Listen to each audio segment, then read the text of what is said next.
Islamic articles and its apologetics often makes the claim that the Arab woman had no status before Islam other than being sex objects, and how it liberated women. Here are a few examples of such articles. One is from Islam.org and the other one from Voice of Islam. This video will look into the veracity of these claims.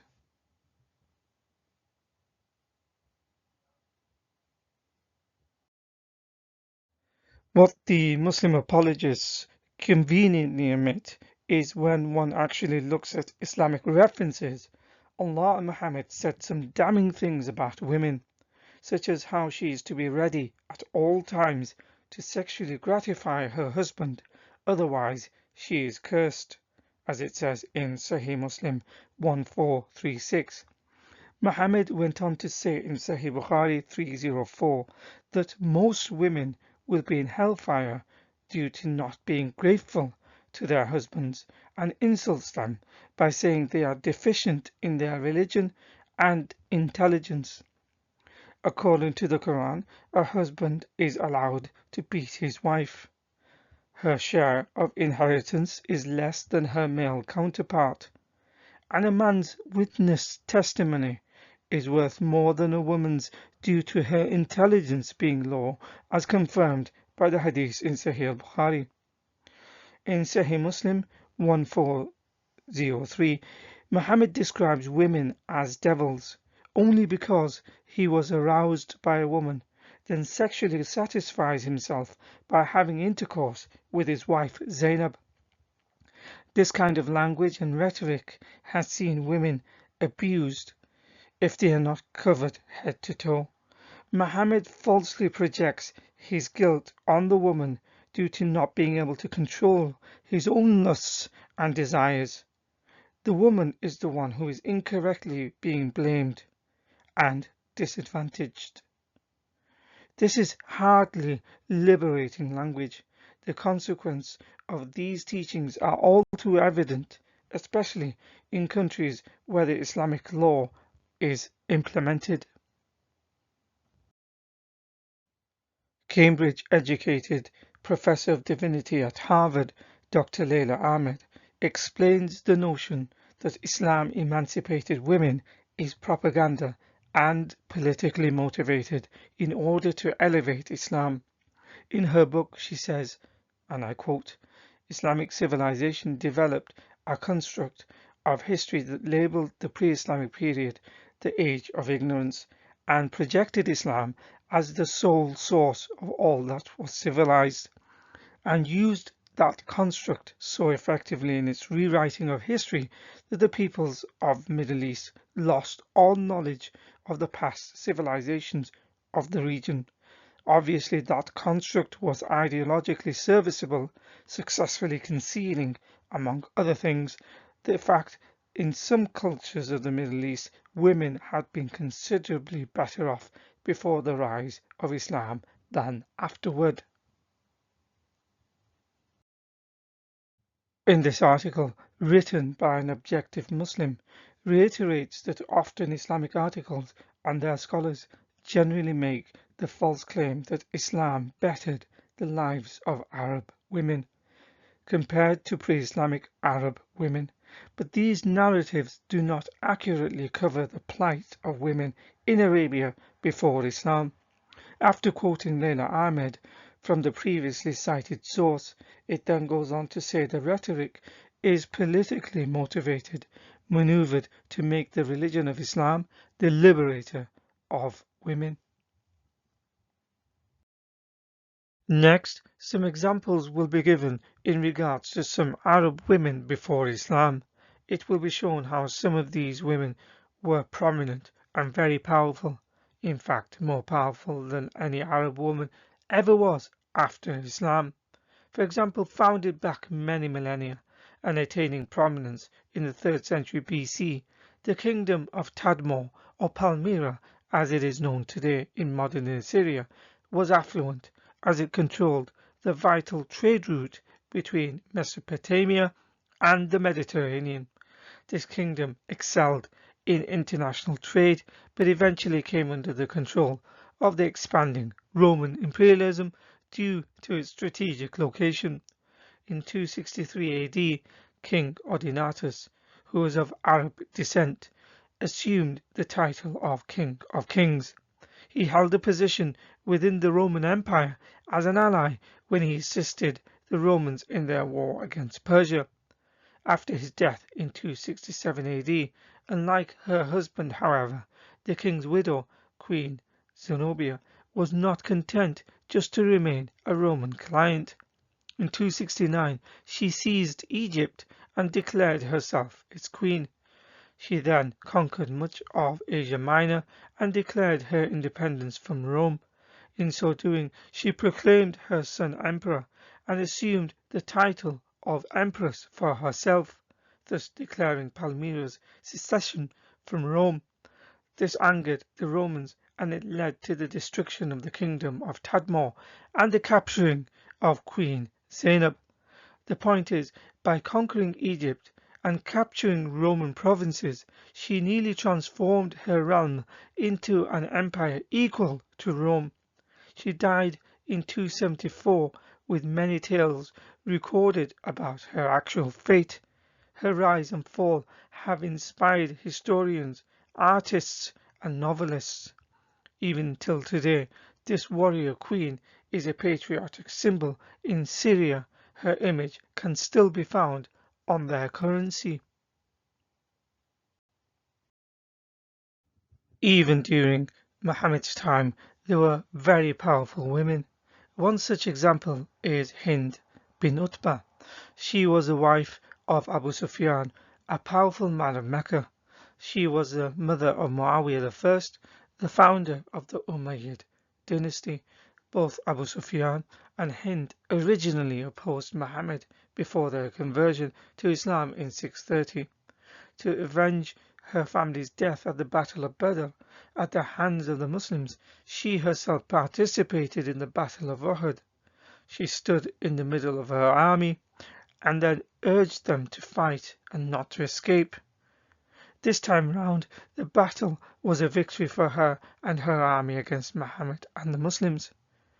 Hind ordered her slave called Wahshi to kill Muhammad's uncle Hamza for the death of her father, brother and uncle, who were all killed by Muhammad and the Muslims a year earlier.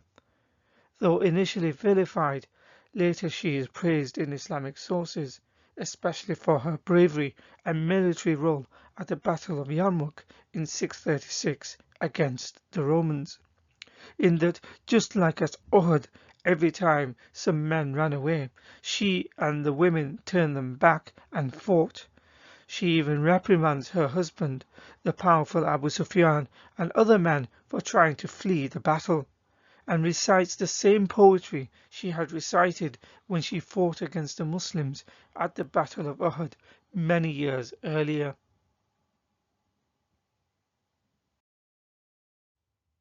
Another example of a female who had influence amongst early Arabs was Sajah bint al-Haris ibn Suwaid.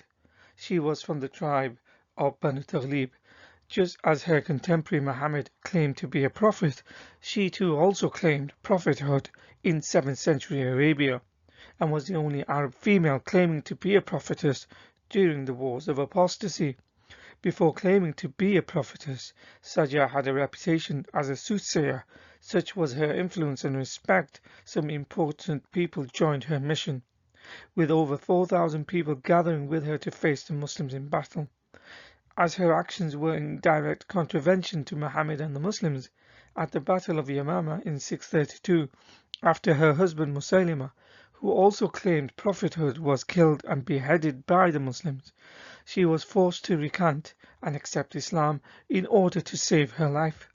More information about her can be found in these sources and more. Qilfa was an elderly Arab woman contemporaneous to Muhammad.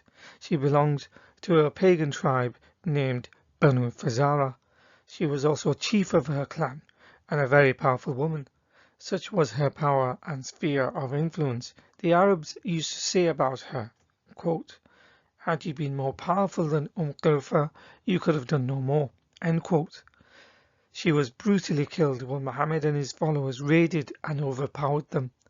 The attack took place almost 6 years after Muhammad's migration to Medina in 622 AD.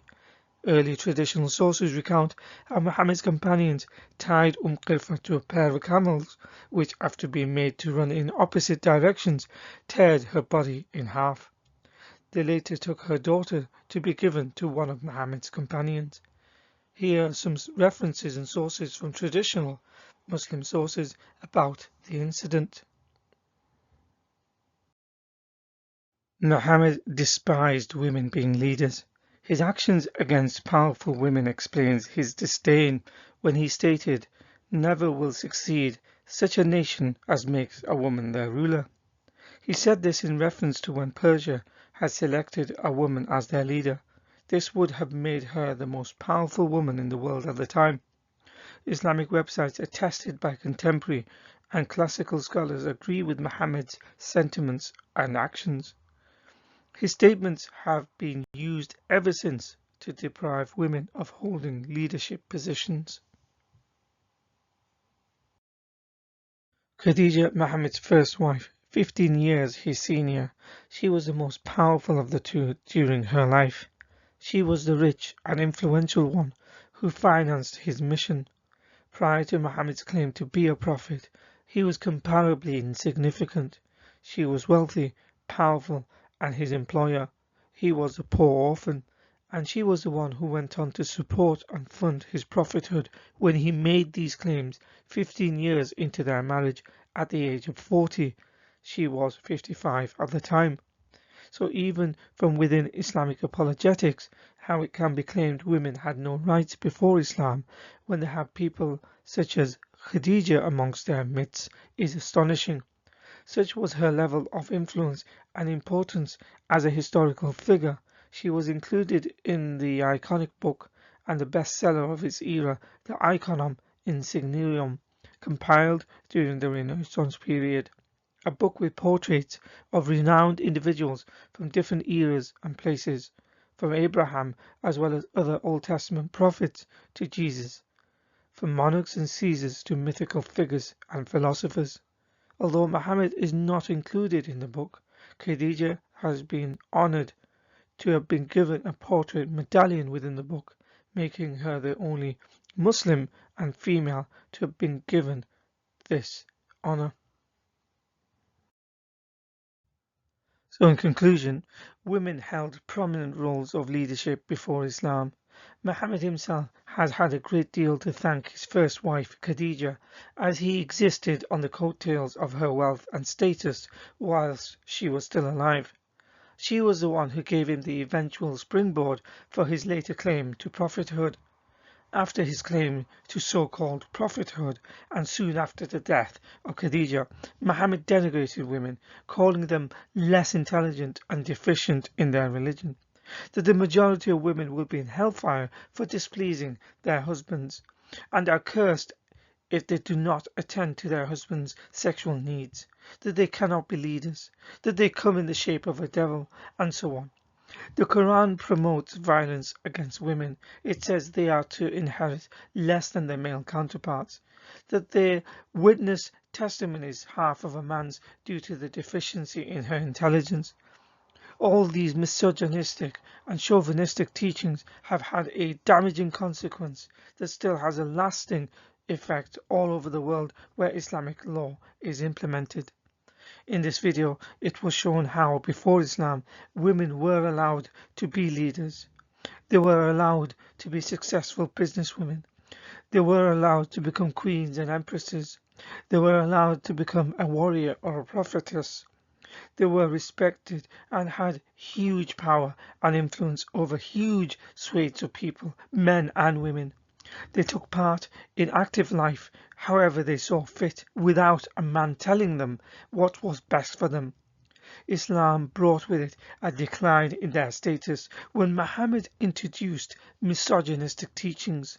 He had killed some in very humiliating ways and mocked women for being leaders. As some of the pre-Islamic Arab women cited in this video were more powerful and influential than any woman after Islam, it can be argued that women were already liberated, and it is Islam that has held them back ever since.